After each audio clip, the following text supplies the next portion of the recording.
ಬಳಪ ಹಿಡಿದ ಭಗವಂತ ಇರುತ್ತಾನೆ ನಮ ಸುತ್ತ ಅವತಾರ ನಾನಾ ರೂಪವೋ ನಮ್ಮೆಲ್ಲ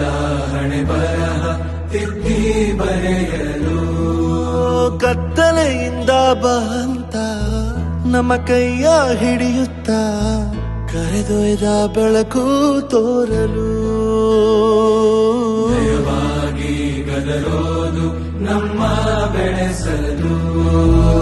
ಜೀವನ ನೀಡಿರೋ ಗುರುಗಳು ನಮ್ಮ ಗುರುಗಳು